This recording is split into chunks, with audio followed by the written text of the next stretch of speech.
გამარჯობა მეგობრებო, მოგესალმებით საერთო საცხოვრებელის. ქვია საერთო საცხოვრებელი.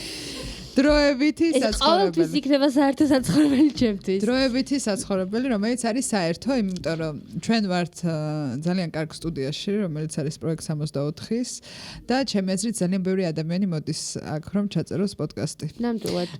და დროებითი საერთო საცხოვრებელი. დროებითი საერთო საცხოვრებელია ქართველი ადამიანებისთვისაც უნდა რომ პოდკასტი გააკეთოს და თან ისიც თუ რომელიმე შუახნის მამაკაცი უყურებს ამ გადაცემას ახლა რომელსაც არ იცის რა აკეთოს და მგონია რომ მისი ცხოვრების მთავარი გზა ახლა პოდკასტის გაკეთება შეუძლია პროექტი 64-ის სტუდიაში განახორციელოს ეს აქტივობა და ესე პასივ-აგრესიულად რომ არ ვისაუბროთ თუ კი გაქვთ ძალიან ბევრი იდეები და გინდათ რომ გაუზიაროთ ის მაყურებელს როგორც ჩვენ მაშინ ეს სტუდია ქირავდება ხაწერია ქირით რო არის სადღაც უნდა არა ეს ჩვენია ნინიკოს არ არის ქირი ეს არის ჩვენი დანამატი ახალი რომელიც არის ულამაზესი корпуსი რომელიც აქ გაგვიკეთეს ჩვენ მოვედით და ყოველდღე გვხდება სურპრიზები და ახალი დამატებები ჩვენი პოდკასტისთვის შემდეგ ეპიზოდისთვის უკვე ველოდებით რომ ბინას დაგვახვედრებენ რეალურს გასაღებებით განგვასახლებს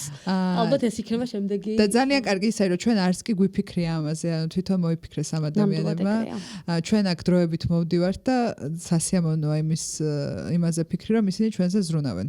კი, ნამდვილად და დღეს რო ნახე, ძალიან გამიხარდა და მეთქი რა ხდება, ეგეთი ვიყავი ხოდა. და გვაქვს წარწერა. 64, კაი ხალხია. იქ თონე გვაქვს 100 მეტრში, არ ვიცი. მომავალ წელს სოხუმში რა თქმა უნდა. კი, ნათია და ლევანი არიან შეყვარებულები. Tupac forever. რა თქმა უნდა. ხა, მოკლედ, იმას მახსენებს, ბაგების თუთქალაქის корпуს მახსენებს ძალიან. მედია რაღაცები მე მიშენდება და უფრო დაემსგავსება ბაგების თუთქალაქის корпуს. და ჩვენ ვართ პოდკასტი დროებითი საცხოვრებელი. რომელიც უნდა გამოიწეროთ YouTube-ზე, Spotify-ზე, ასევე შეგიძლიათ გამოგყვეთ TikTok-ზე თუ ბენი მოგვეხსნება, რატომღაც TikTok-მა ბენი დაგვადო, არ ვიცი, კოცებს არ ადებს ბენს და ჩვენ რატო დაგვადო ვერ ვიგებ მართლა. Instagram-ი და Facebook-იც გვაქვს რა თქმა უნდა და იქ მე რაღაცა პატარა მონაკვეთებს ჩვენი ეპიზოდებიდან ვაზიარებთ და მოკლედ გამოგვიწერეთ ძალიან გაგვიხარდება თუ უფრო მეტი გამომწერი გვეყოლება ჩვენს გვერდზე.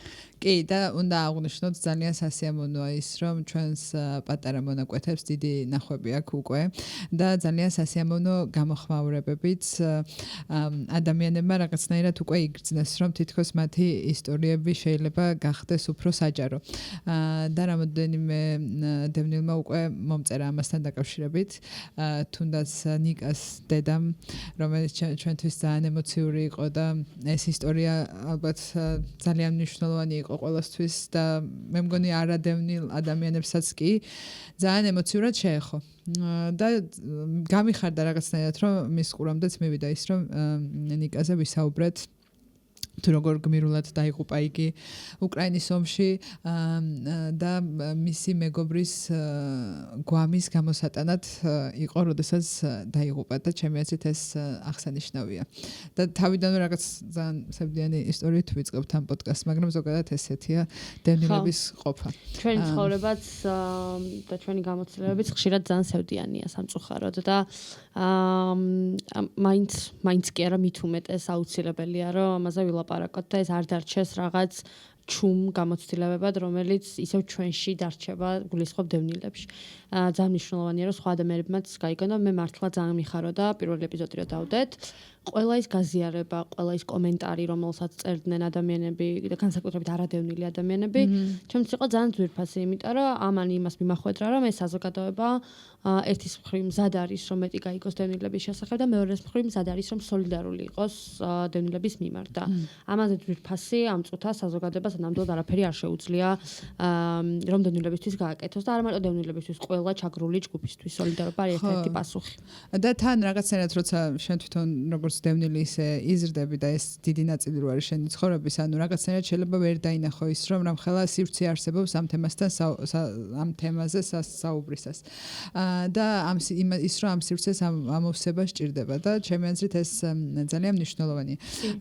და თქვენ თუ კიდევ ვინმეს ექნება სურვილი რომ მოგწეროთ, ჩვენ მუდამ მოხარულები ვიქნებით რომ წავიკითხოთ თქვენი მესიჯები და ვიმეგობროთ თქვენთან და თუ რაიმე ისეთი ისტორიებია რომლის გაჟღერებაც გსურთ, ჩვენ ამისთვისაც მზად ვართ. კი, ამის თქმაც მინდოდა რომ ჩვენ სულ ვეძებთ ახალ რესპონდენტებს, მიუხედავად იმისა, რომ ბევრი ადამიანია ჩვენ სიაში, ვინც გვინდა რომ მოვიწვიოთ, ძალიან მნიშვნელოვანია ჩვენთვის, რომ მაქსიმალურად მრავალფეროვანი იყოს ის გამოცდილებები, რაც აქ ჩვენს დროებით საცხოვრებელში გაზიარდება და თუ გენდომებათ ასევე ამ სივრცეში მოსვლა, ჩვენთან სტუმრობა, ამასთან დაკავშირებითაც შეგიძლიათ მოგწეროთ, ძალიან გაგვიხარდება იქიც.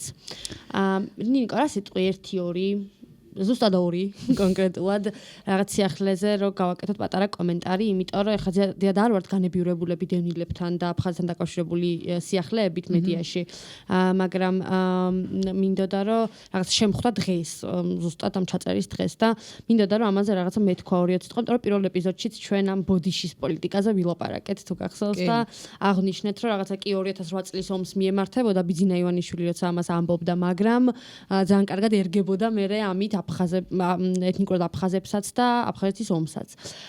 და დღეს ახლა ნახე რაღაცა ნიუსი სიახლე რომ 4 საათის წინ გამოქვეყნდა რომ ოკუპირებული სოხუმიდან თბილისში ახსენეს ბოდიშის შესახებ ივანიშვილის განცხადება.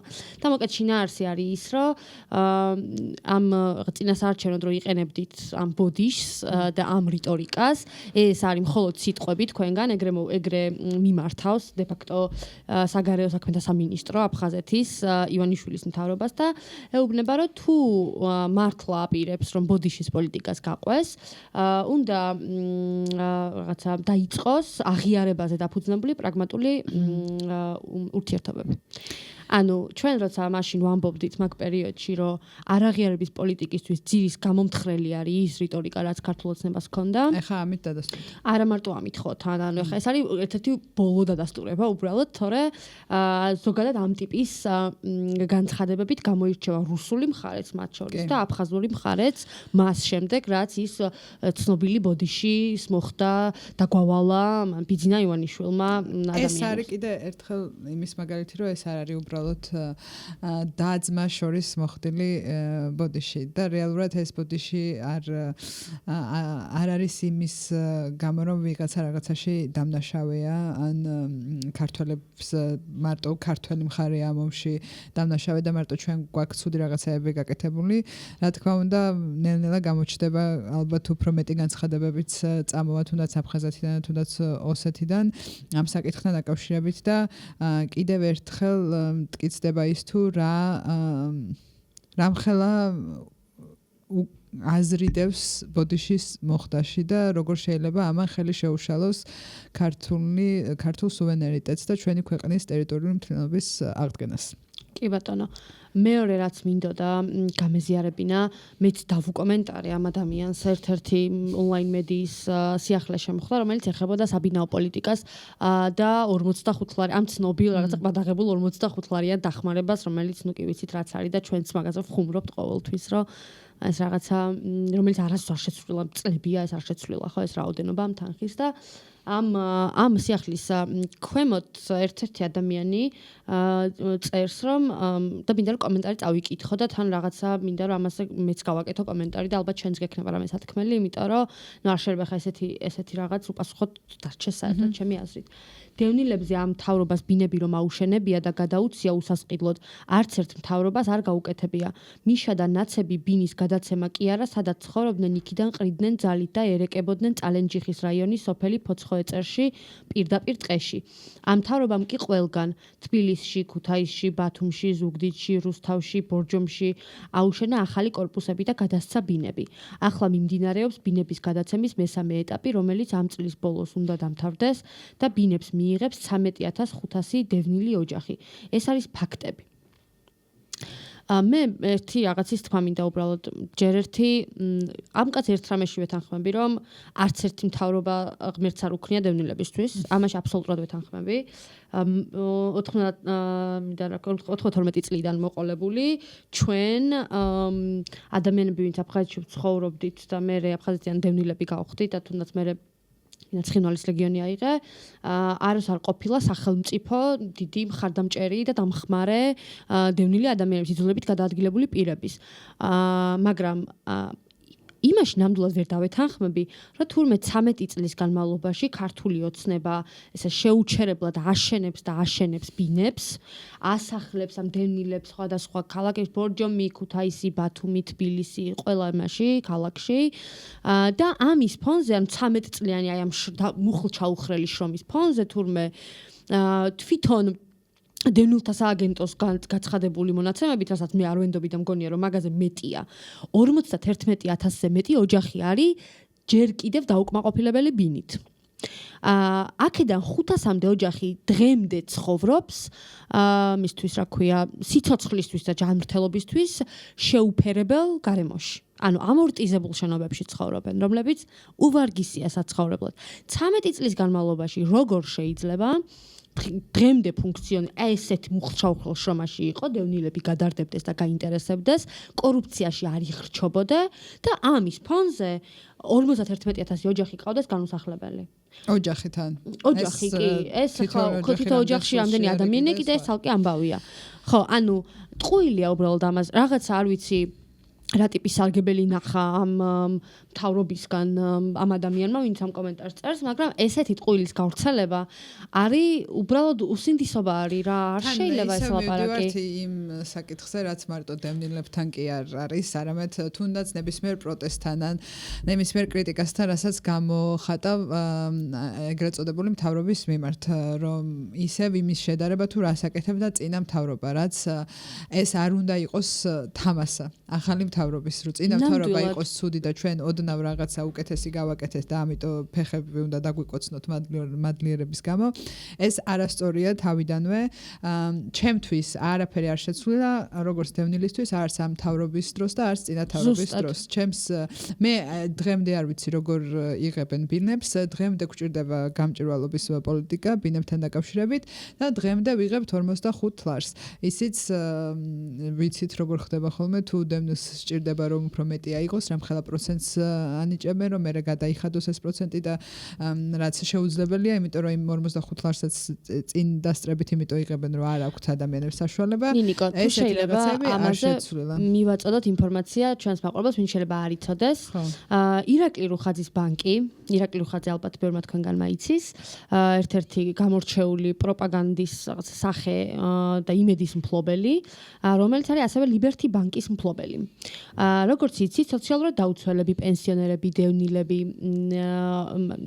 დახმარებას სახელმწიფო დახმარებას ვიღებთ ლიბერტი ბანკში ლიბერტი ბანკს აქვს ესეთი სისტემა რომელსაც თავაზობს დევნილებს რომელსაც ქვია ოვერდრაფტი ოვერდრაფტის შინაარსი არის ესეთი მე როცა ვარ დევნილი და მჭირდება რომ ავიღოს ეს ხი რომელიც დაფუძნებულია ჩემს დახმარებაზე მე შემიძლია წინსწრებით ავიღო მაგალითად 200 ლარი რამოდენიმე თვის რამოდენიმე თვის არ გამოდის იმიტომ არ გამოდის რომ ისევ მთლიანად 200 ლარი უნდა დავაბრუნო უკან ანუ ყოველთვიურად რომ თანხა მეჭრება ის უბრალოდ თანხა არის რომელიც მეჭრება ანუ არ არის თანხა რომელიც ძირს მოაკლდება აი ესეთი სტრუქტურა სესხის არ ვიცი კიდე ვის თავაზობენ ეგეთ სტრუქტურას რაღაც ადრე რომ ვივუსები და ესეთი კი ანუ მართლა ეგეთი ამბავი დევნილებს თავაზობენ ამას ჯერ ერთი ხო წარმოგიდგენიათ რა ეკონომიკურ მდგომარეობაში არის ადამიანი რომელიც 200 ლარს გამოიტანს ან 300 ლარს მე მგონი 250 ლარია მაქსიმუმ იმიტომ აქ 200 ლარი დარჩემებული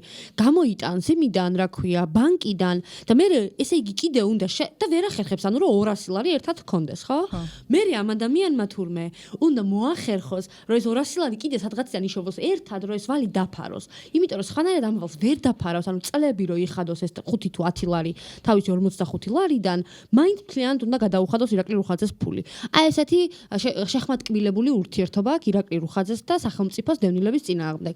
ეს მგონია რომ ბევრად უფრო მეტმა ადამიანმა უნდა იცოდეს. ამის მოყოლა მინდოდა. კი, და მნიშვნელოვანია, რომ ვახსენეთ ეს ამ კონტექსტში და შესაბამისად ამ კომენტარში არ ვიცი, შეიძლება ეს ადამიანი მუშაობს დევნილობის აგენტურში და რაღაც გული დაწყდა. ანუ არ აქვს მნიშვნელობა, რას აკეთებდა წინამთავრობა, მნიშვნელოვანია ის თუ რა მდგომარეობაში არიან ახლა დევნილები.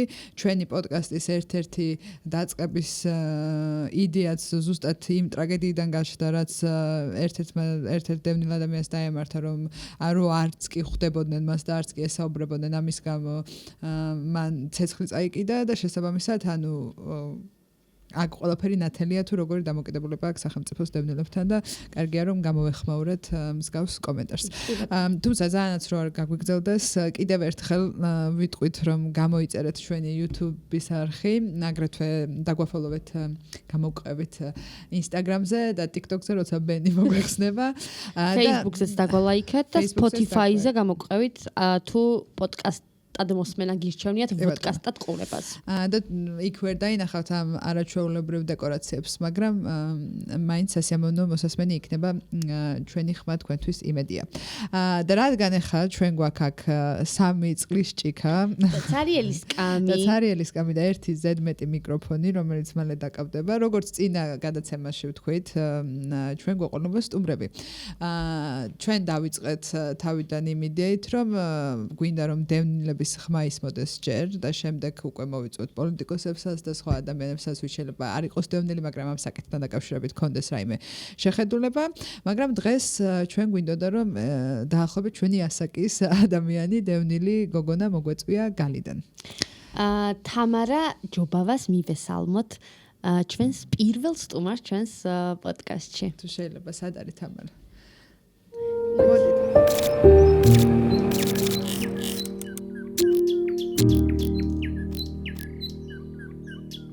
როგორ ხარ თამარა? დაძებულად. სად მომიყვანეთ აქ? ჩემს სევდიან ცხოვრებაზე სალაპარაკოთ. მე მგონია რომ ძალიან მალე მოგეხსნება ეგ დაძაბულობა. ხო, პირიქით, ძალიან კარგად გას მოგიყვანეთ. პროექტ 64-ში. მეც ასეთ გეცნობა ეს ძალიან მეცნობა, მეც ასეთ корпуსში ვარ გაზრდილი. მართლა?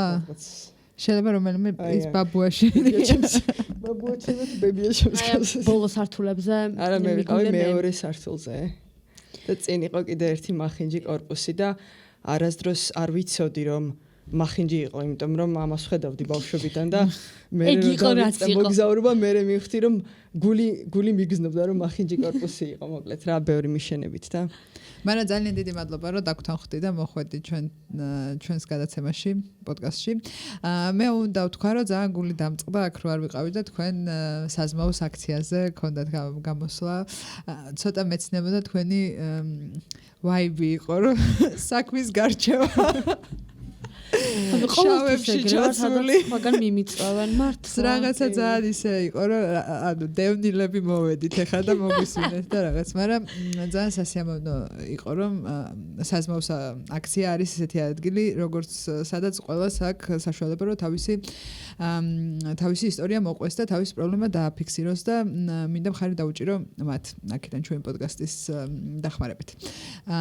და თან გვინდა რომ ვისაუბროთ ხო სამწუხაროდ სევდიან ცხოვრებაზე, მაგრამ თან რაღაცნაირად ბავშვობა ჩვენი დევნილობის დასაწყისი და არა ცოტა მხიარულადაც შეიძლება რომ შეხედო იმ პრობლემებს, რაშიც გვიწევდა ცხოვრება. ანუ უფრო ნაკლებად, ანუ ჩვენ წინა პოდკასტზე ვთქვით, რომ რაღაცნაირად გაგვიმართლა თითქოს, რომ ის მეხსიერება არ გვაქვს თვითონ ომის. და ეგ ტრაგედიები ბოლომდე უფრო მოყოლით ვიცით, ვიდრე რომ ჩვენ თვითონ გამოგვეცა და რას ნიშნავს ბომბები რო გეცემათ 2008 წელს კი გამოვცადეთ ეგ, მაგრამ თვითონ გაქცევა ესე მე ჩემ მეხსიერებაში არ არის ყოველ შემთხვევაში. მაგრამ მაინც შენი გამოცდილება ალბათ უფრო ცოტა სხვანაირია და ჩემთვისაც ძალიან საინტერესოა, იმიტომ რომ შეხარ გალიდან. და თუ შეგიძლია რომ მოგვიყვე თქვა იქ დაიბადე, თუ შემდეგ დევნილობის შემდეგ დაიბადე, თუ როგორი იყო შენი ბავშვობა? ხო, მე ვიყავი 2 წლის, როცა დევნილი გავხდი, ანუ 2 წელი შემისრულდა გზაში სინამდვილეში. ჩემი ოჯახი მარტში გადმოვიდა და ჩემს დღემდე აქ რაღაცა ესეთი ძალიან მძაფრი ინტუიცია და სექტემბერში კი დაიწყო ხომ, მაგრამ ეს კონფლიქტი კაი ხანი გრძელდებოდა და მარტში უკვე რაღაცა გეგმა იყო სტრატეგიასავით, რომ ოკეი, მოდი წამო დავტესტოთ სხვაგან წასვლა და მამაჩემს უნდოდა რომ წასულიყო და დაეტესტო ჯერ რუსეთში. ეს ძალიან ირონიული ამბავია, იმიტომ რომ საერთოდ ფიქრადაც არ გაუელვიათ რომ მოდი წავიდეთ თბილისში ან მოდი წავიდეთ ბათუმში, გზა იყო რუსეთში, იმიტომ რომ ამ თემისთვის რაღაცნაირად რუსეთი ბევრად უფრო ნაცნობი გარემო იყო და იცოდნენ როგორ მოქცეულიყვნენ, როგორ ეცხოვრათ, ვიდრე თბილისი. კონტაქტებიც ალბათ უფრო იქ ჰქონდათ. კი. და მაგის გარდა აქ სუფევს აბსოლუტური სიღარიბე დანარჩენ საქართველოში იყო კიდე ტოპ მიზეზი, რატომაც იყო რუსეთი და არა თბილისი. ხო და მე კიდე მიუბრუნდებით მაგ რუსეთის თემას. მოკლედ 2-ის ვარ მარტია, მამაჩემი ამბობს, ჰეი, მე წავალ ჯერ და ჩემი ამბობს, გაგიჟდი შენ? არა, ერთად წავიდეთ და კიდევ კარგი რომ დედაჩემა ლოყები დაიხოკა და იმ დროს წავედით. უკვე რთული იყო იქიდან გამოსვლა, მოყოლიდან ვიციას ყველაფერი. ჩამოდიოდი ზუგდიდამდე, ამ ზუგდიდში უკვე ხდებოდა ეს მხედრიონი ესე მარტივად არ გიშვებდა, ჩემი ოჯახისთვის გამარტივდა, იმიტომ რომ დედაჩემი იყო ორსულად და ეს 2 წლის ბავშვი თან ყავდათ. ჩავედით ბათუმში, ბათუმიდან გემით წავედით რუსეთში, სოჩში დაიბადა ჩემი და მე გავხდი ხო 2 წლის ამ გემზე რა სინამდვილეში რა. გემთან ძალიან ბევრი ისტორია არის დაკავშირებული. კი და ერთ-ერთი პირველი ისტორიაც ამ გემიდან, უკვე სიდუხჭირე იწყებოდა რა იმ მომენტიდანვე უკვე ის ფიქრი იყო რომ ოკეი, ახლა არ გვაქვს ამდენი ფული და უნდა დავაპრიორიტეტოთ რაღაცეები და ჩემის მოყოლიდან ვიცი ესეც რომ რაღაცა მინდოდა ამ გემზე, რაღაცა არ ვიცი, ფუნთუშა ან რაღაცა და ამაზეც უარი მითხრეს და იმ მომენტიდან რაღაცნაირად პასუხისმგებლიანი ბავშვი გავხდი რა, დიდი ბავშვი. არაფერს არ ვითხოვდი, ეს ვიცი ჩემი ბავშვობიდან, რომ არაფერს არ ვითხოვდი საერთოდ, არაფრის ყიდვას. მერეც, წლების მერეც რაღაცა ფინანსურად რო დავსტაბილურდით, მამაჩემი გაგვიყვანდა მე და ჩემსთან რაღაცა day out-ზე რო რაღაცა რა გიყიდოთ შვილებო და რაღაც ჩემი და კევი მინდა, შოკოლადი მინდა და ჩემთვის იყო, რავი, არაფერი, კარგად ვარ, ესეთი ბავშვი ვიყავი რა. და იქიდან ჩავედით ამ რუსეთში ძალიან ბევრი დროებითი საცხოვრებელი გქონდა. ქალაქიდან ქალაქში გადავდიოდით. უკვე მაქვს მოგონებები იქაური მდგომარეობის. ხო, ბევრი რა თქმა უნდა, ცუდად დაგვხვდა იმ ამბავში, რომ იგივე მიზეზის გამო, რაც თბილისში ხო, რაღაცა ეს ექსტრა ხალხი ჩამოდის, ფინანსურად გვავიწროებენ, არც იქ არ იყო მთლად კარგად საქმე და თან იყავი დევნილი და თან ბავშვებით და ეგ იყო კიდევ უფრო პრობლემური, ქირის შოვნა იყო ძალიან ძნელი. და უსამართლობის ძალიან ბევრი მომენტი მახსოვს, ძალიან კარგად მახსოვს. ხო, სევდიან ისტორიებს მოსაყვა დავიძახეთ რა. იცი რა მახსოვს, აი ეს ტელეფონები რო იყო, ხო იცი ესე რომ მეგეტრიალებინა, აი ეს ტელეფონის ტრიალი მახსოვს და მახსოვს როგორ მინდოდა და ამერიკა პოლიციაში, იმიტომ რომ ჩვენი ხაზეიკა ვინც იყო, ვინც გვაქირავებდა ამ ბინას, სულ მოდიოდა საჩხუბრად ჩვენთან და მოკლედ მამაჩემს ეჩხუბებოდა და მე მქონდა ის შეგრძნება, რომ ჰეი რაღაცა ვიღაცამ ხომ უნდა გვიშველოს და აი ეს ტელეფონიდან მივდიოდი და ეს ტელეფონი რავი 3-4 ალბათ ესეთი რაღაცა 3 წლის ბავშვმა უნდა გვიშველოს. და ახლა უყურე ვართ, ესე იგი რუსეთში და აზრზე არა ვარ ხო ვინა ვარ და სახლში მელაპარაკებიან მეგრულად, მთელი დღე, ოჯახში და ამის მიღმა ბაღში შემიყვანეს, რა თქმა უნდა, რუსულში და იქ, ქართულამდე რუსულად დავიწყე სინამდვილეში ლაპარაკი რა. და მე ეტყობა მამაჩემსაც და დედაჩემსაც შეაწუხა ამ ამბავმა, რომ ეს ბავშვები რაღაცა არ გარუსთნენ და შემდეგი ესეთი chapter-ი, შემდეგი ნაწილი, რაც დაგეგმეს ამ სტრატეგიაში იყო, რომ ოკეი, ჩვენი შვილები რუსულ სკოლაში არ წავლენ. და ეს იყო მიზეზი, რატომაც თბილისში გადმოვედით, როცა მე ვიყავი სასკოლო ასაკში, 6 წლის რა. იცი რა მაინტერესებს თამარა? რაღაცა ჩვენ მე და ნინიკოს მაგაზე მაგალითად ბევრი გულაპარაკია და სხვა მეორე თაობის დევნილებთანაც მიუხედავად რომ შენც და ნინიკოს დაიბადეთ აფხაზეთში, მეხსიერებიდან გამომდინარე, ჩემთვის მაინც მეორე თაობის დევნილები ხართ, მიუხედავად რომ განმარტება შეიძლება ეგ არ იყოს. არსებობს ეს რაღაცა აბსტრაქტული, ეფემერული წარმოდგენა აფხაზეთზე, რომ რაღაცა იუნიკორნები დაფრინავენ, ადამიანები სულ იღიმიან და ბედნიერები არიან, არავის შია, არავის ცივა, ზამთარი არ მოდის. ანუ აფხაზეთზე წარმოდგენა მეორე თაობის დევნილების, ან იმ დევნილების, რომელსაც მეხსიერება აფხაზეთს არ აქვს, არის აი ესეთი რაღაც ხრაპრული. ეს არის ედემი, კი, ედემის ბაღი, კი, და რაღაც სად მოუხვდით აქედან. და მაინტერესებს შენთან როგორია, იმიტომ რომ ხა 2 წლის ასაკში თუ და ესე 2 წელზე პატარა იყავი, როცა დატოვეთ აფხაზეთი. შენი გამოცდილება როგორი არის ამ შექმნილი მეხსიერების რაღაცა ანუ შექმნილი მეხსიერება არ მაქვს. გიყვებოდნენ თქვათ. უყურე რა ხდება? დედაჩემა out of the blue გადაწყვიტა, რომ ჩემმა შვილებმა უნდა ნახონ თავიანთი სახლი გალში. და მე ვარ ალბათ 9-10 წლის და ჩემი და არის 7-8 წლის რა. ნამყოფი ხარ? ნამყოფი ვარ. ვაა. ბევრჯერ თან. ჩვენ როგორი ჩვენ გშურდეთ. ნამყოფი ხარ? გშურდეთ. ანუ მართლა გშურდეთ. ეგეთი ვიყავი. იმის მიუხედავად რომ გზები უარგისია, სახლები გადამწვარია, აი ჩვეულებრივი ედემია რა. ანუ მაინც ჯერ ერთი ხო ამას ხო ჩვენ გვიკაკუნებდნენ მთელი ბავშვობა თავში რომ შენი სახლი აქ არ არის, შენი სახლი არის იქ. კი. და ანუ ყველაფერი იქაური მიყვარს. ანუ ის ნესტის სუნი, ის წიგნები, მამაჩემის წიგნები, ყველაფერი რა სინამდვილეში. ჩვენ და ყველაფერი გვიყვარს ისე რომ არც კი შეგვიგრძნია და წარმომიდგენია შენთვის უფრო ისეთი კავშირი არის ემოციური ესე იგი რადგან ხარ ნამყოფი, რადგან გამოგიცდია, რადგან გინახავს იქაური სანაპირო, როგორია სანაპიროზე არ ვარ ჩასული. სოხუმში არ ვარ ნამყოფი. აი მოგვიყევი ეგ გამოცდილება თავიდან ბოლომდე ჩასული. ანუ ჯერ იყო იცი რომ ეგეც ესე ფრაგმენტულად მახსოვს, იმიტომ რომ მაშინაც პატარა ვიყავი და პირველი ჩასვლა მახსოვს რომ ანუ ეგეთი ცარიელიც არ იყო, ანუ გვალი საკმაოდ ესეთი დატვირთული ქალაქია და მეზობლები ყავდა პატარა ბავშვები, ჩვენზე პატარები 4-5 წლით და მათთვის ჩვენი ჩასვლა იყო რაღაცა გამონათება, რაღაცა ყვიროდნენ ხოლმე ბოლო ხმაზე რომ დაგვინახავდნენ, ჩვენი მეგობრები არიან, თქვენც კი იცით, ლელა და მანანა. და მაინც იცი რა დაძაბული სიტუაციები იყო მომენტები, როდესაც სამხედრო ვერტმფრენები დაფრინავდნენ ძალიან ქვემოთ.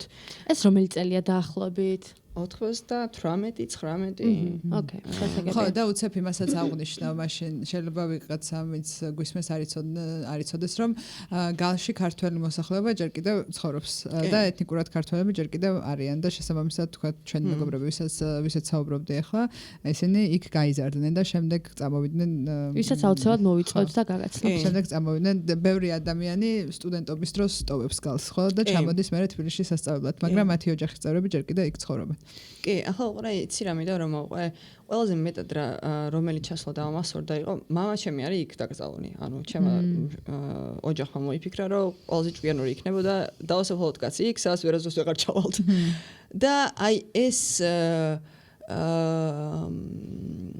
მასოს ესე რომ შევუხვიეთ ჩვენს ქუჩაზე პირველი სახლია და მე მეორე სახლია ჩემი და ხო იცით როგორ არის ძალიან დიდი ეზოები წინ რა, ეს მწვანე ეზოები და უსპად ეს ეზო მწვანე კი არის, სულ შავია, იმიტომ რომ სავსეა შავოსანი ხალხით რა და ისმის გამაყრუებელი ტირილი კივილი, ოღონდ ეს ყველაფერი რაღაცა ძალიან სევდიანადაც არ მახსოვს, ანუ რაღაცა თეატრი იყო რა სინამდვილეში და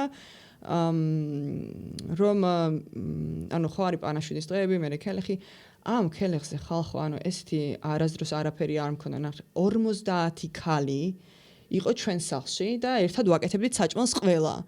ანუ ისეთი გემრიელი, მყუდრო და რაღაც აი ჩასახუტებელი სიტუაცია იყო, რომ საერთოდ არ მიგრძნია იქ თავი რაღაცა 11 წელს ვიყავი რა. რაღაცა ტრაგიკულ მდგომარეობაში ეს თემი იმდენად ძლიერია და იმდენად გეხუტება და იმდენად ხარში გიდგას, რომ ხო, რაღაც ეს ტრაგიკულად არ მახსოვს, მაგრამ ბოლო ჩასვლა ჩემი იყო, როცა ვიყავი 18 წლის.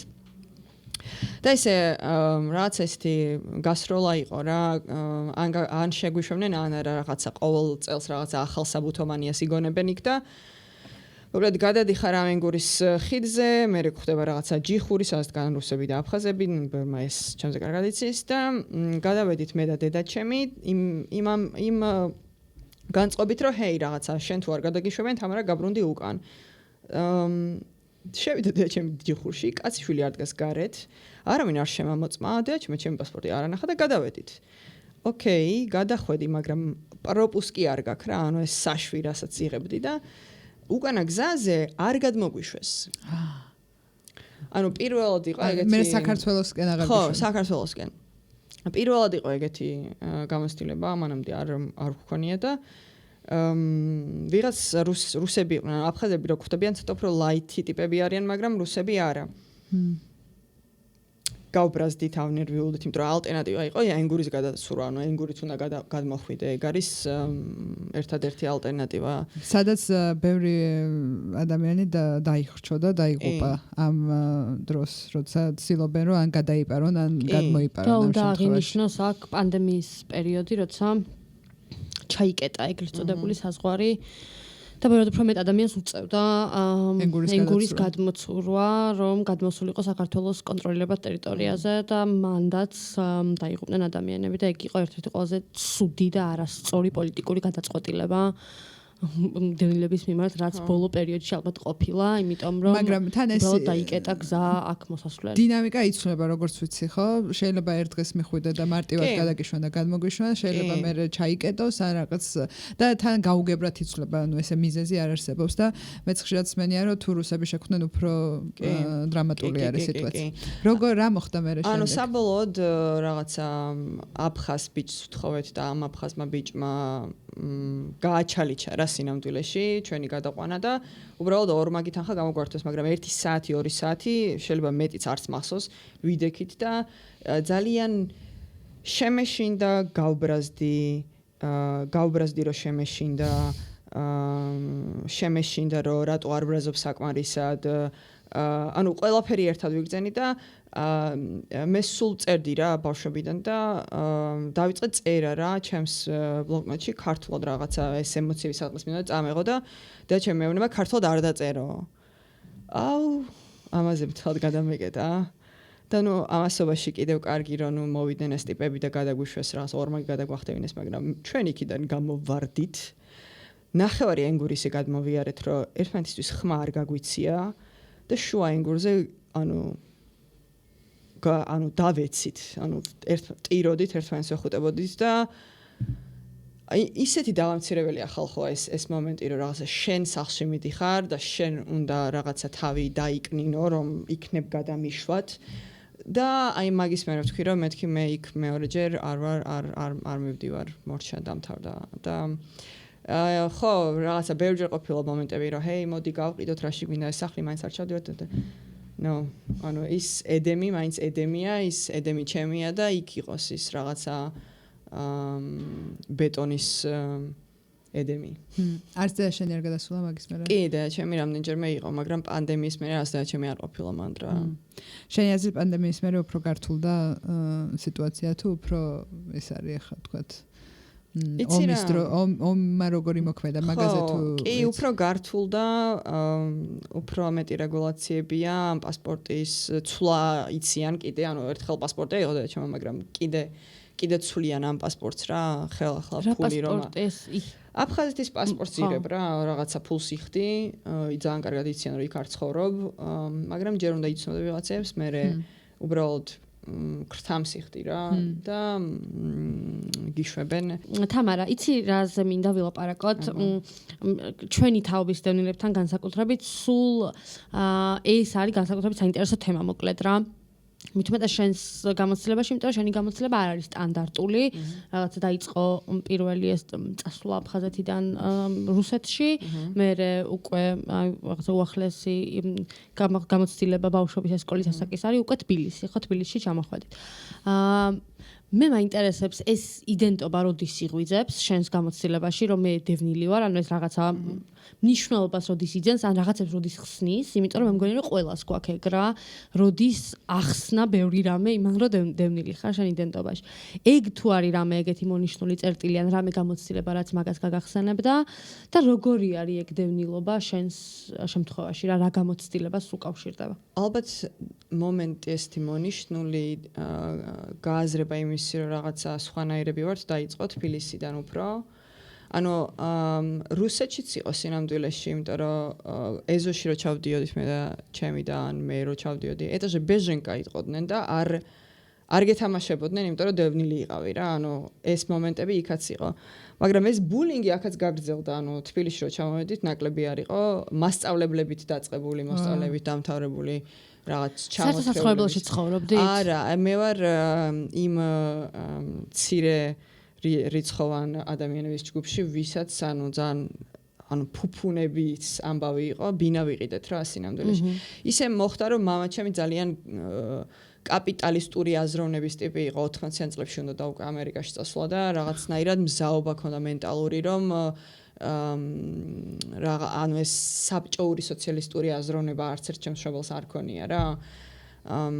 და ხო, რაღაცნაირად ხო, მეგრელებს ხო, გაზრო გამოძრა ტიპები არიან, ეგეთი ტიპი იყო რა, რაღაცნაირად ეს ამ გაჭირვების დროსაც რაღაცა ფულის შონა, ხო.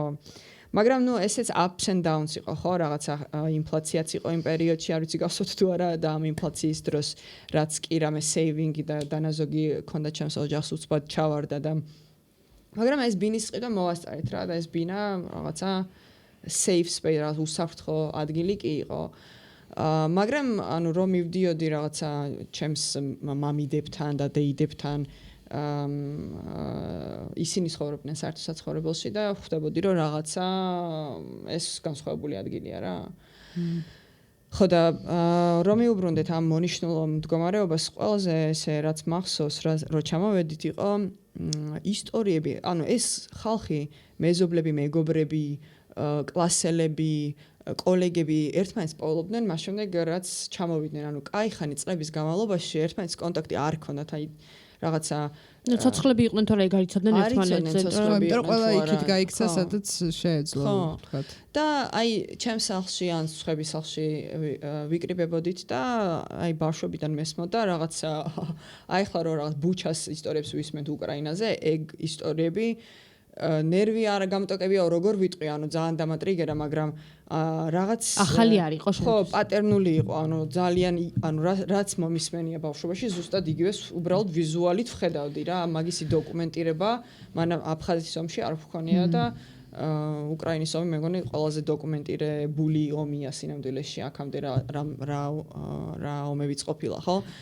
და ეს კიდე ძალიან საინტერესო თემა არის ჩემთვის რაღაცნაირად, როცა მიშა ჩარკვიანის სპექტაკლს უყურებ, კვდები როგორც ქვეყანა, სადაც საუბარია ომთან დაკავშირებით და ის პიესა სხვა ქვეყანაზეა საერთოდ, მაგრამ როგორ ბუნებრივად ერგება საქართველოს და ამ მდგომარეობას და მაშინ მქონდა ეგ განცდა, რომ სადაც არ უნდა ხდებოდეს ომი, ყველგან არის ერთნაირი და ერთი და იგივე ტრაგედიები მოყვება და ძალიან ნაცნობი არის ჩვენთვის და სწორედ ამიტომ განსაკუთრებით დევნილი ადამიანებისთვის ძალიან მტკივნეული იყო უკრაინის ომი.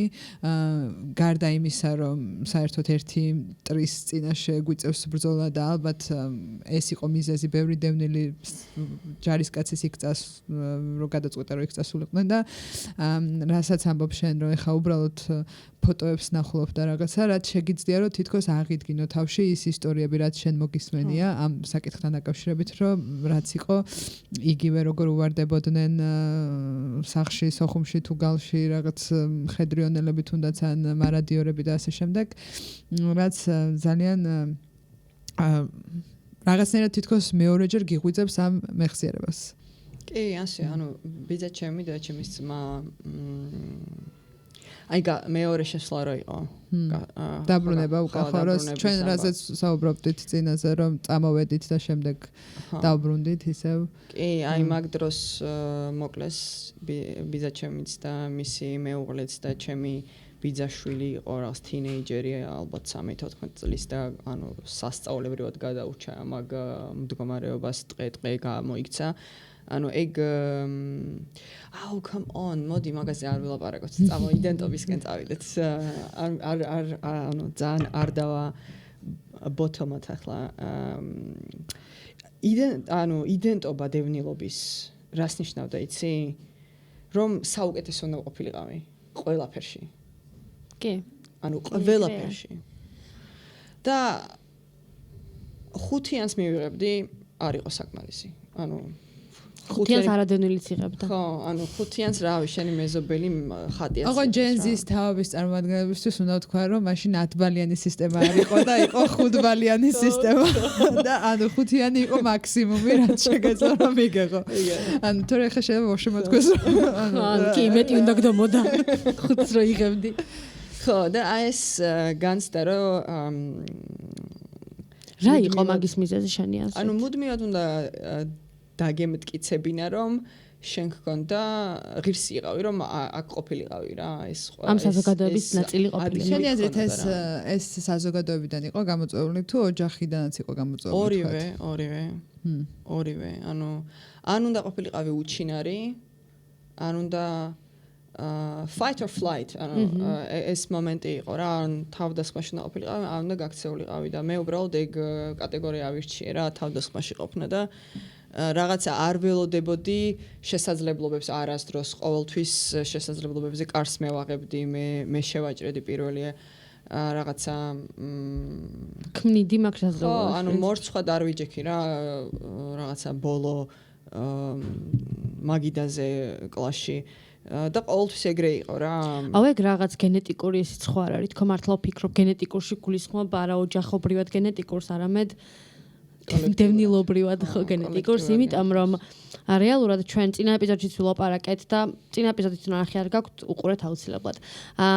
წინა ეპიზოდშიც ვილაპარაკეთ ამაზე, რომ ჩვენ რაღაცნაირად როცა დევნილებზე ვლაპარაკობთ, ძალიან უნდათ ხოლმე ადამიანებს რომ ვილაპარაკოთ მხოლოდ მსხვერპლობაზე და ვილაპარაკოთ იმაზე, რომ აი როგორ დავზიანდი და როგორ დავზრალდი და არავის არ მოსწონს ლაპარაკი და არ უნდა რომ ვილაპარაკოთ. როგორ გადავრჩით მაგაზე? ანუ საიდან გადავრჩით? რაღაცა უბრალოდ სიღარიბიდან კი არა, ანუ უბრალოდ რაღაც სიდუხჭირიდან კი არა. მე ვამბობ ყოველთვის, რომ ჩვენ ერთხელ უკვე მოვკვდით და ეს მეორე ცხოვრება, მეორედ დავიბადეთ. ეგრე ამბობენ ჩემი ოჯახის წევრებიც, რომ ეს და ის ცხოვრება ვერ ერთდება, ერთ ცხოვრებაში ვერ ერთიანდება. და მგონია რომ აი ეგ რომ შესაძლებლობები შექმნა შენით, იმიტომ რომ იცი რომ თავში კაი არაფერი დაგეცემა, ანუ კარგი შესაძლებლობები არ მოხდება და შენ უნდა მოახდინო და მეორე ის რომ მეც მაქვს ეგ ნათქვამი და სულ ვამბობ მაგას რომ მიკუთვნებულობაა თუ ჩემი ადგილია თუ ეს მიკროფონია თუ რაც არის ყველაფერი ეგრე მოვიპოვე ამ წიხლით არავის ხელში არ მოუცია ეგ მართლა მგონია რომ არის დევნილობის გამოცდილების აი ეგ გენეტიკური მეხსიერება რაც გვაქვს რა მივხვდეთ რომ ჩვენ შეიძლება ის არ გამოგვივლია ჭუბერი არ გადმოგვივლია ჩვენი ფეხით და ხელში 10 თვის ჩვილი არ გუჭერია მაგრამ გაგზარდეს იმ ადამიანებმა ვისაც ეგ გაგზარდეს მეორე რა ვიცი ხა პრენატალური ფაზაც რა ვიცი ბიოლოგიურად ეგრე მუშაობს ტრავმა არ არის მხოლოდ დასწავლილი და არის მართლა ბიოლოგიური და გენეტიკური და მით უმეტეს თუ ორსულობის დროს ხდება მაგალითად ეგეთი ტრავმის გამოცდა შენში არის ჩაბეჭდილი ეს გამოცდილება მოკლედ. მგონია რომ ეგ გამოცდილებაც ეხლა რასაც ყვები, ყველასგან მაგას ვისმენ რა.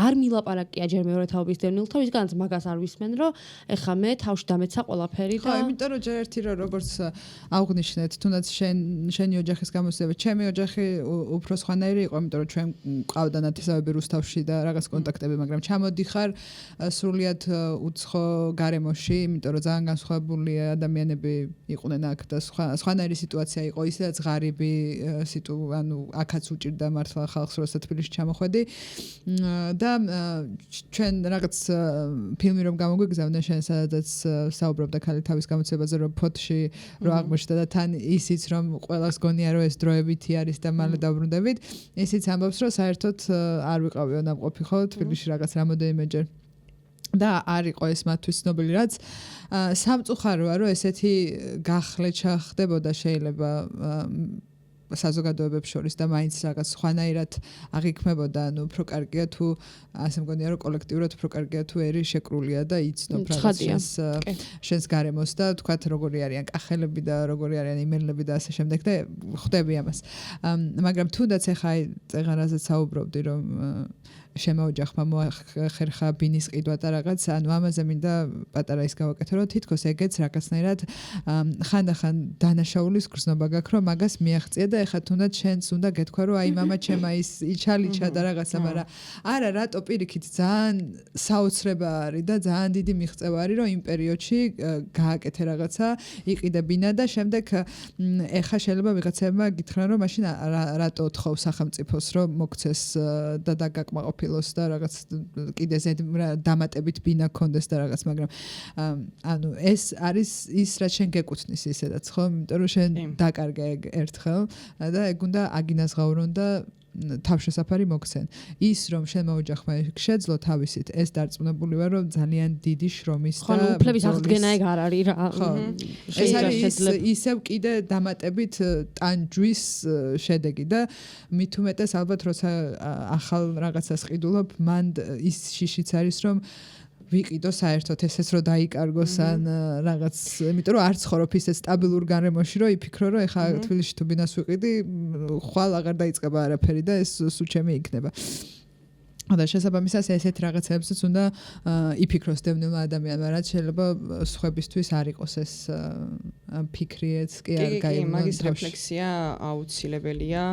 უყურე ეს დანაშაულის შეგრძნება სულ მაქვს რა რაღაც ყოველწამოვ რომ ფუფუნებით გრაციამდეში არ არის ფუფუნება არ გავსდილო არა მაგრამ მას ანუ პურის რიგი თბილისის და საქართველოში პურის რიგები მე გამოტოვებული მაქვს მაგალითად და რაღაცა ერთხელ იყო რაღაცა თბილისში ვარ უკვე რაღაც თინეიჯერი ვარ მეგობრებთან ერთად ვლაპარაკობთ რაღაცა 90-იან წლებზე და რაღაცა მოგონება მაქვს რუსეთის სადაც საცხობში მივდიოდით რაღაცა კვირა დღეს თუ რაღაცა და გამოგქონდა ძალიან ესეთი ცხელი გემრიელი ფუნთუშევი და კარაკს გადაუსამდით ამ ფუნთუშებს და ჭამდით და მეთქი მეთქი რა კარგი იყო ეს კარა გადასმული და ჩემმა მეგობრებმა გამომხედეს და შენ კარაკი გქონდა პორზე გადასასვლელად და მეთქი okay sorry ანუ ეგეც ძალიან რაუცნაური რამეა პრივილეგია რა იქცევა ხოლმე პრივილეგია მაგრამ მე იმ ბანაკს მივეკუთვნები რომელიც ფიქრობს რომ პრივილეგიას გააჩნია დონეები და ხარისხები და ყველა ხარისხის პრივილეგიას სჭირდება აღიარება და მე ჩემ თავზეც ვამბობ ყოველთვის რაშიც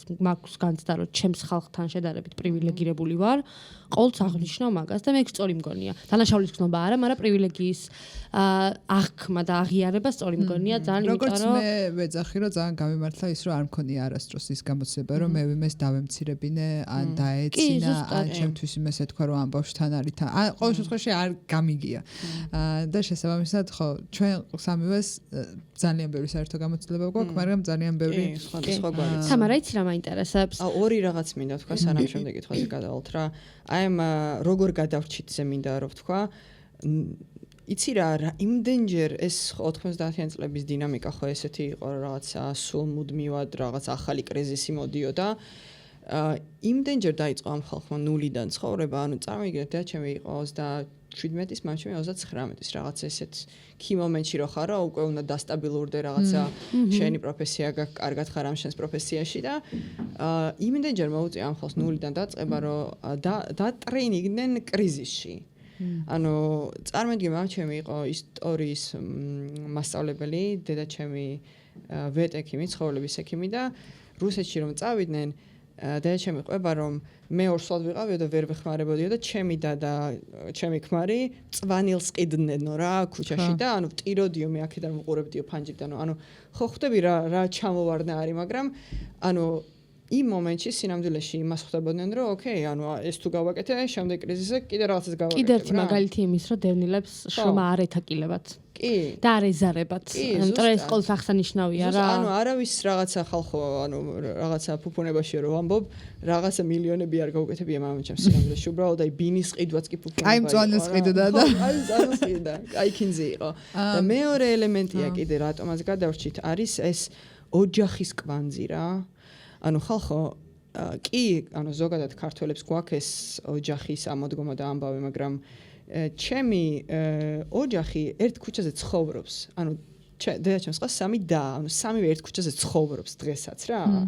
ხო და ეს ხალხი ანუ ნომადურად სულ გადადიოდა და ხო არ გქონდა ეს რაღაცა სახლი ხო გაძლევს შენი სახლი რაღაცა საძირკველს რომ თავი იგრძნო უსაფრთხოდ ეს სახლი არ არსებობდა ხო ამათვის და ამათვის ეს საძირკველი სინამდვილეში იყო ერთმანეთი ანუ ეს ოჯახი და ძალიან კარგად მახსოვს აი ცუდად რო გამختارიყავი სკოლაში ან რაღაცა ოდნავადაც რაღაცა რო წამტკიებოდა მთელი ჩემი ბიძაშვილი დეიდაშვილები წკირვში იდგნენ 30 წუთში. ოღონდ არ ვაზვიადებ მართლა ყველა ასაკის რა მარტო რაღაც დეიდაჩემი კი არ გამოვიდა და შუბლზე დამადებდა ხელს. არა, აი რაღაცა 24 წლის ბიჭებიც კი, ჩემი ბიძაშვილები გამოვიდოდნენ, რომ ვაიმე თამნას რა ჭირს, მოდი შევხედოთ და ეს შეგრძნება ახლაც მაქვს რა, აი ეგ არის ყველაზე ფუნდამენტური უსაფრთხოების შეგრძნება, რამაც გადაგვარჩინა ჩემი აზრით.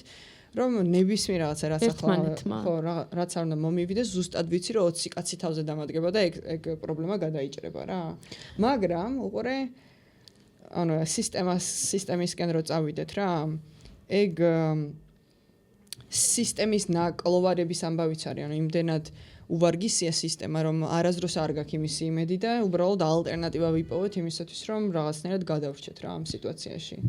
კი, მაგის კითხვა მინდოდა ზუსტად რომ ჩვენ გავიზარდეთ ამ დევნილობის გამოცდილებაში და რავი არაერთხელ გვითქვამს რა ერთმანეთთან საუბარშიც თუ აქაც თქვით რომ ყველაზე სხვადასხვანაირად აისახება ეს გამოცდილება ყველაზე ერთნაირად ყველას არ აძლიერებს ის რაც არ კლავს ამის თქმა მინდა და საერთოდ ცუდი გამოთქმა არის ეგ ჩემი აზრით არ არის სიმართლე და ძალიან ბევრი დევნილი ადამიანისთვის ეს გამოცდილება იქცა რაღაცნაირად დამღუპველადაც და არ გულისხმობ მაინც ფიზიკურ დაღუპვას გულისხმობ განვითარების კუთხით იქნება ეს თუ რაღაცა ცხოვრების შედგომის კუთხით იქნება ეს თუ რაღაცა ცხოვრების გაგრძელება იქნება თუნდაც ძალიან გაუჭირდა და ჩვენ ვიცით რომ ომის ტრავმა არის ერთ-ერთი ყველაზე რა ვიცი ერთ-ერთი ყველაზე მძიმე და დაუსრულებელი ტრავმა მათ განსაკუთრებით მათთვის ვინც იბრძოლა ამ ომებში.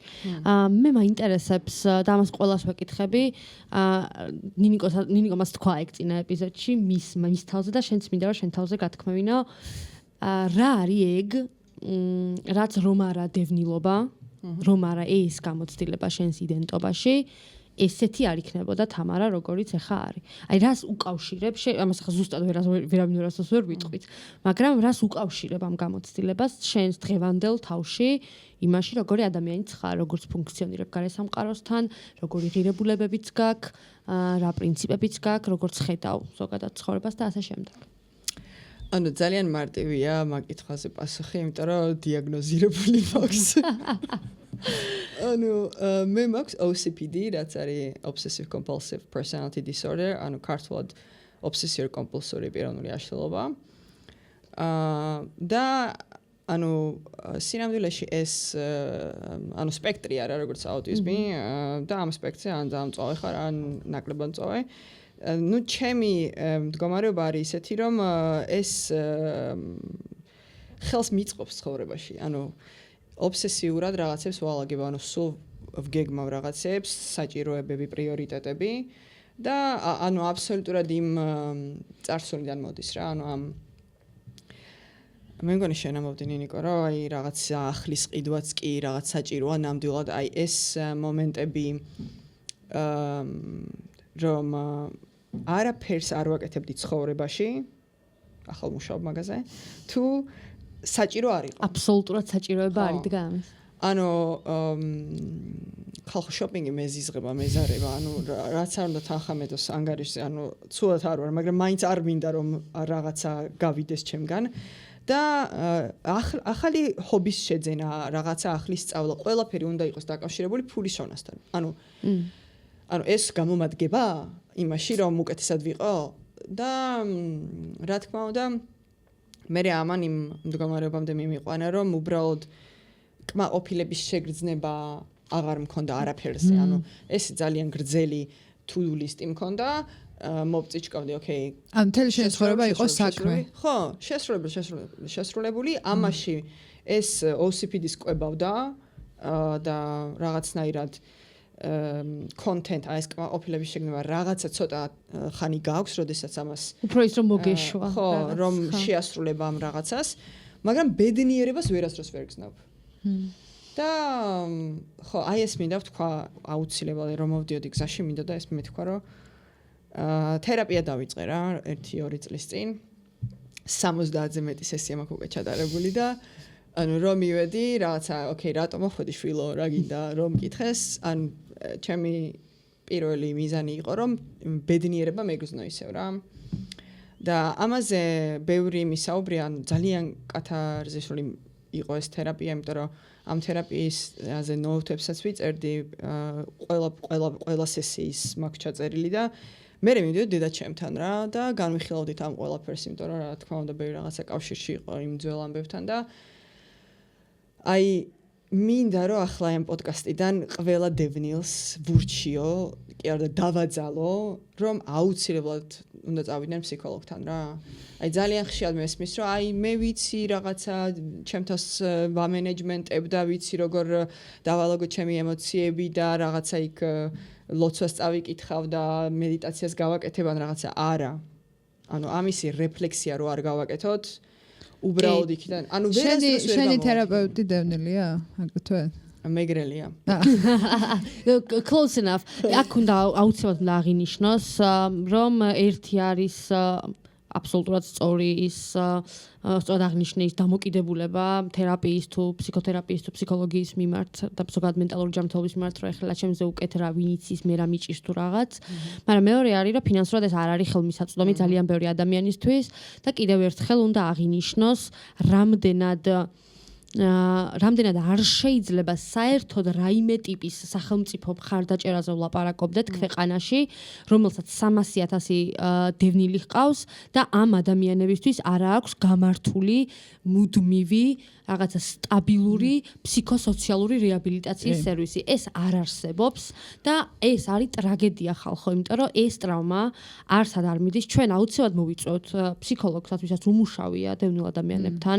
ჩვენ გვეყოლება ასეთი სტუმრები და ის უკეთესად ილაპარაკებს, ვიდრე ჩემზე მეტი იცის ცხადია, მაგრამ ის შენი გამოცდილება ეხლა საწყოები, ჩემი გამოცდილება თუნდაც თერაპიის, ავიცი, ყველას გამოცდილება ვინც თერაპიაში ყოფილა და აი მაგალითად მე პირადად თერაპიაში მივხვდი, რომ ჩემში ყველაზე მძლავრი იდენტობა არის დევნილის. მანამდე მეგონა რომ ქალი იყო ყველაზე ძლიერი, ანუ ვერო როგორც ქალი, მეგონა რომ იყო ყველაზე ძლიერი წამყვანი ხაზი, ასე ვთქვა და ჩემი სახელი იყო მეორე ადგილზე, რომ აი ვენერა რომ ქვი, ამ მაგაზე მნიშვნელოვანი ქალობა ვენერა და მე გურულობა და მე დევნილობა. მე თურმე პირველ ყოფილა დევნილობა. თურმე იყო, ანუ ყველაფერს როგორ ფუნქციონირებ, როგორ აღვიქვამ სამყაროს. როგორი მიმართებები მაქვს სხვა ადამიანებთან. როგორ ალაგებს სახლს. ზუსტად რაღაცა ის რომ საზმაოს ეთერში თქვა თამარამ რომ მე ომისთვის მზად ვარ. ანუ ზუსტად ვიცი რას ვაკეთებ და მეც ეგრე ვარ. ხალხო ზუსტად ვიცი როგორ ვიცევი. ოღონდ სხვადასხვა სცენარები მაქვს განხილული იმის თუ ასე თუ ხდება ომი, მაშინ ესე ვიქცევ თუ ისე ხდება. ანუ აი ეს როგორ შეიძლება რომ ეს არის თერაპიაზე რო ვიარო მე მზად ვიქნები. მეც დავდივარ თერაპიაზე და ხანდახან ვეკითხებ ხოლმე ჩემს თერაპევტს რომ ამას რომ ვაკეთებ, იმიტომ ხო არა რომ დევნილი ვარ და რაღაც ყველაფერს მაგას შეიძლება ვაბრალებ და პირიქით მე მეორე უკიდურესობაში ვარ. ხალი მე არაფერს არ უკავშირებდი და რეალურად განსაკუთრებით ჩვენს თაობაში, მეორე თაობაში ამ გამოცდილებამ და ჯერთი ამან იმოქმედა როგორ გზრდიდნენ. ყველაფერს რო თავი დაანებოდა ეხლა გენეტიკურად და ბიოლოგიურად გადაცემა და ტრავმას რო თავი დაანებო ჩვენს აღზრდაზე აი ეგრო თუ აბსოლუტურად არ მჭირდება არ ვიყიდი. მე მაგალითად ამომიტრიალდა ეგ როცა ჩემი ფულის შოვნა დავიწყე და ყველაფერს ვყიდულობ. ჩვეულებრივი მენაკ ასე ვეძებ რაღაცა არაფერში არ მჭირდება. აი ეს უნდა ვიყიდო სწორედ რაც არაფერში მჭირდება, იმიტომ რომ შემიძლია. აი ეს იყო რაღაცა ჩემი ცხოვრების ეგეთი გარდამტეხი მომენტი, როცა მივხვდი რომ შემიძლია. აი ამ ჩემ თავზე ხელი გადავუსვი თითქოს და უთხარი რომ აი რაც დაგაკლდა თმის რეზინა რო გინდო თმის დასამაგრებელი რო გინდო და ბავშვობაში და ეხლა გაკ 35 და აქედან არც ეს არ გაიკეთებ მაგრამ იყოს იქნებ რაში დაგჭირდეს თმის რეზინი ხო ანუ ეგ ძალიან დაკავშირებული არის მოკლედ ამ გამოცდილებასთან რა. ერთი რაღაც არის ოღონდ რა არ ვიცი თქვენთანაც თქვენს ოჯახებში ესე იყო თუ არა რასაც ვიყიდით უნდა ყოფილიყო შედარებით საუკეთესო. კარგი ხარისხის. ხო. კი. ანუ დღემდე ეგ არის რა, აი რაღაცა ყველაზე იაფიანი იყიდე კი არა, ანუ მაშინაც კი როდესაც რაღაცა უნდა აგერჩია ახალ ჟაკეტს იყიდედი, ახალ წინგს თუ საჭმელი, დედაჩემი რაღაცნაირად ისე ახერხებდა, რომ ყველაფერი რაც საუკეთესო იყო ის იდო წინ რა. და აი ეს მომენტი არის ახლა რა, შვილო მე ძალიან მეცნება იმაზე რომ ერთი გქონდეს და კაი. ხო, ეგრე იყო თანაც. როგორ მე მეცნება და სულ ვახსენებთ ხოლმე ჩემს ოჯახში იმას, რომ ბებია ჩემს როგორ უყვარდა თავის მოვლა. და ეს რაღაც ისეთი იყო, რომ სოხუმში ქანები როგორი მოვლილები იყვნენ და ქამა ინსულტი მიიღო, ვერ ლაპარაკობდა, ძალიან ცუდად იყო სამწუხაროდ გარდაცვლილია უკვე. და ანუ სიკვდილის რაღაც წინა პერიოდი აქვს რაღაცა რამოდენიმე თვით ადრე და დეიდა ჩემს ეხვეწებოდა რომ თმა შემღებეო. ანუ იმდენად გამჯდარი იყო მის პიროვნებაში ის რომ ყოველთვის უნდა იყოს მზად რო საზოგადოების წინაშე წარსდგეს. მით უმეტეს სიკვდილისთვის. ხო, მით უმეტეს სიკვდილის დროს და მე არ ვიცი მაგდანთ ეგრე ვარ თუ არა. მაგრამ ბოლო ერთი რაღაც მინდა კითხო, იმიტომ რომ უკავშირდება ეხლა ერთი კვირის წინ ლონდონში როცა ვიყავი, იქ ვესაუბრე ერთ-ერთ დევნილ გოგოს ვიდეოც ჩავწერეთ და იმედია რომ მალე შეგვეძლება რომ დავდოთ ჩვენს პლატფორმაზე, რომელიც აგრეთვე რუსეთში, მისი ოჯახიც რუსეთში წავიდა და იქ გაიზარდა. და თვითონ ძალიან არ სიამოვნებდა ეს ფაქტი, მაგრამ ახსენა ის რომ ხშირად ეუბნებიან რომ ანუ როგორ ანუ მის ოჯახს აკრიტიკებენ იმის გამო რომ გაიქცნენ რუსეთში. როცა რუსეთი იყო შენი მტერი და ნუ ამაზე უკვე ცოტა ვისაუბრეთ რატო იყო ეს, მაგრამ შენ თუ ქონია ეგ გამოცდილება რომ თქვა შენს მიმართ თუ ყოფილა ან თუ საუბარში თუ თქვამს ვინმეს ამასთან დაკავშირებით რამე? არა, ანუ ხო ეს кейსები ძალიან განსხვავდება რა ერთმანეთისგან და ეს არასდროს არ ყოფილა. ალბათ იმიტომაც რომ იმ მომენტში როდესაც ეს ომი ხდებოდა ხალხო ანუ კარგად გააზრებული არ იყო რუსეთი ნამდვილად მტერი იყო რა რომ რუსეთის ხელიერი ანუ უბრალოდ ჭორის დონეზე იყო ეს ყველაფერი რა და თან რაღაც ქართველებიც რუსულ ტანკებს იყენებდნენ ისინი ანუ რაღაც იარაღიც ქართველებსაც რუსები ასაპორტებდნენ ხო რაღაცა ის იყო რა ქვია ეგ პარადოქსულია. ერთ რა დაკვირვებას ვიტყვი მაგაზე რა, აი მაგის წამოყვედრებაზე თუ და გაკრიტიკებაზე რა თქვენ რუსეთში როგორ წავ.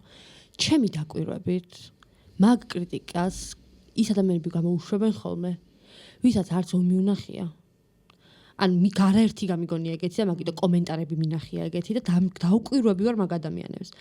აი ეს რაღაცა მასე რუსულის თქო ლაპატნიკზე 20% ჩამოჭრილი ან რაღაცა პასპორტის ჩადებზე 20% ჩამოჭრილი აი ეს 20% of my country is occupied by Russia და ეს რო არის მათი ცოდნა ომთან და ინტერესი ომთან მიმართებით რომ რაღაცა სლოგანური ფრაზები თქვან აი მაგ ადამიანებს აქვთ ხოლმე ძირითადად ეგეთი კრიტიკა რა უნდა ბეთქვა ეს აუცილებლად ამას ჩავსვამთ აუცილებლად იცი რატო იმიტომ რომ ზოგადად ძალიან მარტივია რაღაცების კრიტიკა რაც არ გინახავს. გურიაზე იყო იგივე. რომ ნანუკა ჟორჟოლიანმა მე დაწერა, რომ ისეთი სიღარიბე ნახესო ჩვენმა მოხალისეებმა, სიღარიბე უნახავთო, მაგრამ ეგეთიც არაფერი არ უნახავთო და მანამდე 2 თვით ადრე ჩვენ ვაკრიტიკებდით ამ ღარიბ ადამიანებს, რომ აი რაღაცა როგორ მიეცი ხმა ოცნებას. სიტყვაზე ვამბობ რა, რომლებიც თოვლში იხრჩობოდნენ და ვერ რეკავდნენ დახმარების ათხოვნელად, ისე იყვნენ შეშინებულები, გამგებლების ეშინოდათ და თალაკვაძეების ეშინოდათ და ხანვისი ეშინოდათ და ხანვისი. ანუ ამით იმის თქვა მინდა, რომ ამ ტიპის კრიტიკას სანამ იტყვი ადამიანი, რატომ წავიდა დევნილი აფხაზეთიდან რუსეთში? რატომ მისცა ხმა შუქრუთელმა ოცნებას ან გურულმა ოცნებას რატომ ქნა ის რატომ მოხდა ეს რატომ გააფორმა საპროცესო რეჟიმის ანუ აი ამეებს სანამ იტყვი ორჯერ რო დაფიქრდე ჩემი აზრით შეიძლება დიდი ალბათობა რომ აღარ თქვა ან უბრალოდ რო დაინტერესდე იქნებ არსებობს რაღაც გარემოება რაც მე არ შემხებია მე არ ვიცი და იქნებ ეს არის ის გარემოება რომელმაც ეს გადაწყვეტილება მიაღებინა ადამიანებს. იქნებ ეს შეიძლება დავუშვათ. ძალიან მაბრაზებს ხოლმე ეგ რა ყოველთვის მაბრაზებს დევნილებსაც, მაბრაზებს გურულებსაც, მაბრაზებს ყველა ღარიბებსაც, ყველა დაჩაგრულ ადამიანს, რომელიც არასდროს გაგხსენებია, ბოდიში, ესეც უნდა ითქვას. არასდროს გაგხსენებია. და მე უბრალოდ როცა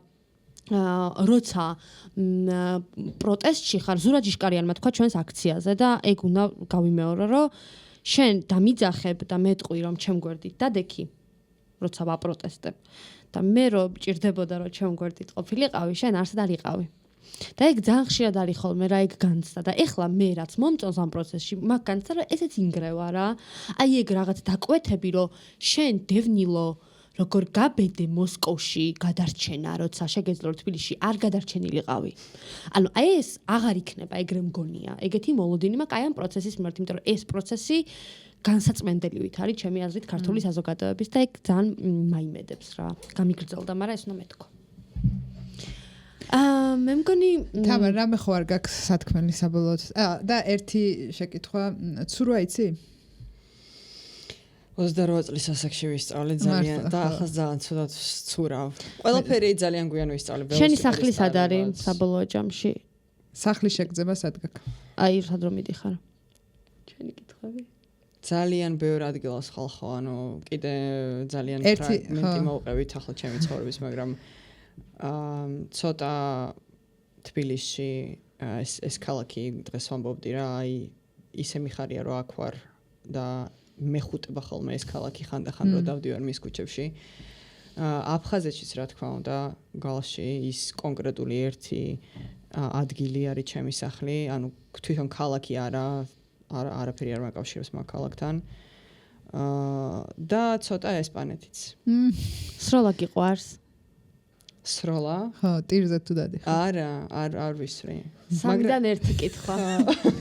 ეს ჩემი და ნინიკოს სტინგარი, ჩვენ ვადარებთ ხოლმე რაღაცასაც ჩვენ დევნილობას ვუკავშირებთ ის რომ სროლა გვიყვარს, სულ არ ვიცით და სახლის განცდა არ გვაქვს არსად. ეს სამი რამე და მე ყველას ვკითხოთ ხოლმე ისე.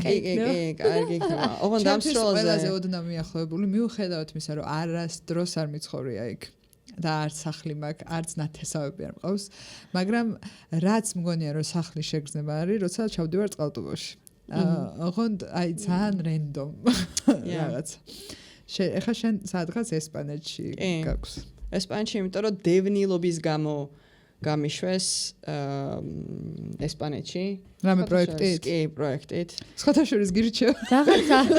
რაღაცა ეს მცხოვრი აგენტის სუნი დადგა რა ხდება თამარ ევროკავშირი ხარ დაგვეხმარა რამეში დახვალ ახლა უნდა ვთქვა რომ ის იყო რა ქვია ერთი ესპანელი კაცი იყო ვისაც ჰქონდა ეს ინიციატივა და მე უბრალოდ დაეკონტაქტა ძალიან ეს randomly იპოვა აფხაზეთის კონფლიქტი და დაეკონტაქტა აქ ამ ჩვენს სამინისტროს რა. სამინისტროს, ვაუ. ძალიან ძველი ამბავია ხალხო, ანუ ახლა ეს პროექტი არის ძალიან დაღუპული, ანუ ძალიან ბანაკის დონემდე დავიდა და ჩვენ ჩავდიოდით ზაფხულობით ოჯახებში რა. 4 ზაფხული გავატარე. გაცვლითი პროგრამასავით იყო ხო? 13, 14, 15, 16 წლის ვიყავი, როცა ჩავედი იქ და რომ მოვდიოდი, ანუ ყველა რაღაცა შენ ესპანეთში იყავის ზაფხულში და რაღაცა და ხალხო მე მშურდა ჩემი კლასელების რომლებიც რაღაცა აი წალენჯი ხაში მიდიოდნენ და რაღაცა ქართლში ქონდათ სოფელი და მაგის იმშურდათ რომ ბებიასთან ჩადიოდნენ და იმას კიდე ჩემი შურდათ რომ ესპანეთში. ესპანური იცი? კი. ესპანურად ფიქრობდი მთელი თინეიჯერობის პერიოდი, ანუ ესპანური სიზმრები მქონდა, ესპანურად ფიქრობდი რა. ესპანური სიზმრები ძალიან საინტერესო იქნება. ამას კადრს მიყვა მოგვიყვება. კოლოკო. ცალკე პოდკასტი ექნება თამარას ესპანური სიზმრებს ძალიან დიდი მადლობა რომ მოხვედი. მადლობა. მადლობა თამარა, ძალიან საინტერესო იყო შენთან საუბარი და ჩვენს მაყურებელს გავახსენებ რომ უნდა გამოგვიწეროთ. ეხლა სადაც გვიყურებთ ან გვისმენთ იქ, ანუ ან YouTube-ზე, ან Spotify-ზე. ასევე გამოგვყევით Instagram-ზე და Facebook-ზე. თუ უკვე გამოწერილი ყავართ, თქვენს მეგობრებსაც გაუზიარეთ ჩვენი პოდკასტი, რომელსაც ქვია დროებითი საცხოვრებელი. შევხვდებით შემდეგ ორ კვირაში. მადლობა. დროებით.